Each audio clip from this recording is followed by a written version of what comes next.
I told you that the key to solving your biggest problems wasn't to work harder, but to actually deliberately step away. Today, we're going to dive into a pretty radical new way to think about stress, about productivity, and, well, about freedom. Let's get into it.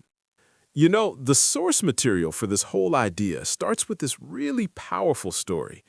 It's about a woman who was desperately trying to escape her past and build a new life. But no matter what she did, society's judgment just followed her. And as this quote says, their judgment wasn't just hurtful, it literally blocked her path. It trapped her in the person she used to be. And that's our first big idea, right there. This trap of external judgments. It's like a prison that other people build around you. When they constantly remind you of who you were, it can feel impossible to become who you want to be. It can push you right back into those old cycles you're trying so hard to break. But here's the thing. It's not just about the prisons other people build for us. A lot of times, we're the ones turning the key and locking ourselves in. We build our own prisons out of stress, out of pressure, and honestly, out of a really flawed idea of how to get things done. And this leads us straight into what you might call the vicious cycle of stress. It's a trap so many of us fall into. You know the feeling, right? You're totally overwhelmed, and your first thought is, okay, I just have to push through. I'll rest when it's all done. But that logic, it's completely backward, and it only makes everything worse. Let's break this burnout cycle down. So step one, the stress and the problems start piling up. It feels like you're drowning. So we go to step two, that classic mindset, I'll rest when I'm done.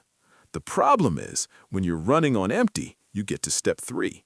You start making bad, reactive, short-sighted decisions. And the outcome of that? Step four. You've created even more stress in more problems, which lands you right back at the beginning, but even more exhausted than before. So let me just ask you this, and be honest with yourself.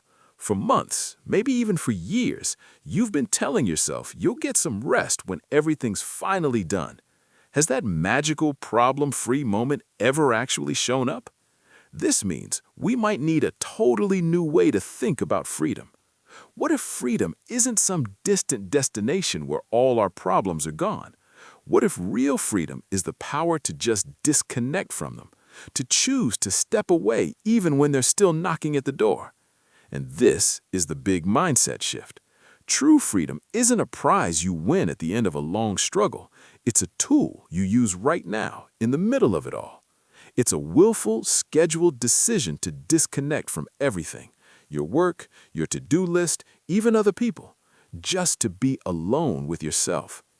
So this brings us to the core strategy. And I love this because it feels so counterintuitive.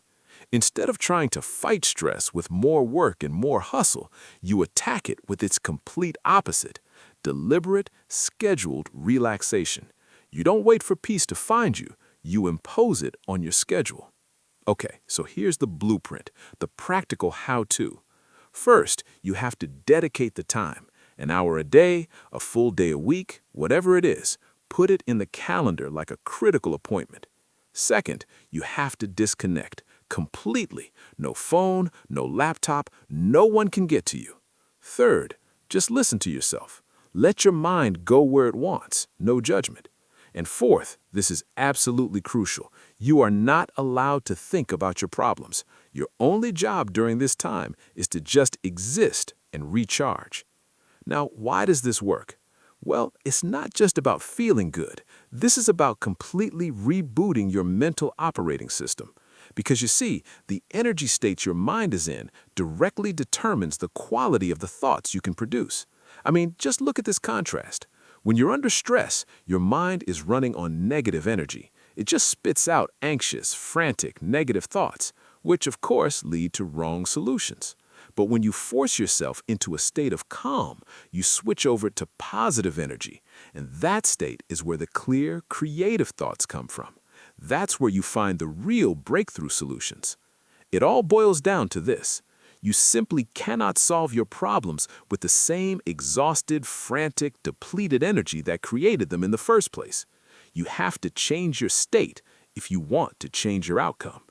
A calm mind isn't a luxury, it's a strategic necessity for solving problems.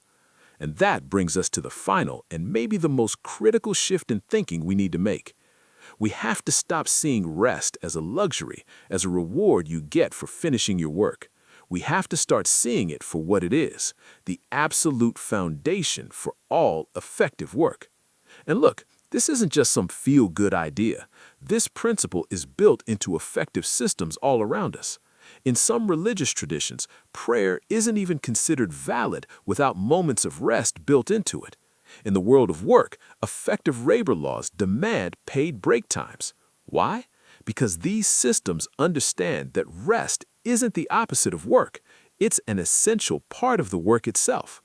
So really, this whole idea comes down to a choice between two paths, two totally different mindsets. The person who's always struggling, always burning out, they're waiting to finish their work in order to earn the right to rest. But the successful person, they get it. They understand the equation is the other way around. They rest in order to do their work effectively. For them, rest isn't the finish line, it's the fuel. So the only question that's left is the one for you. Looking at your schedule, at your life, at your stress levels, when are you gonna stop waiting for freedom to just happen? And when are you gonna start scheduling it?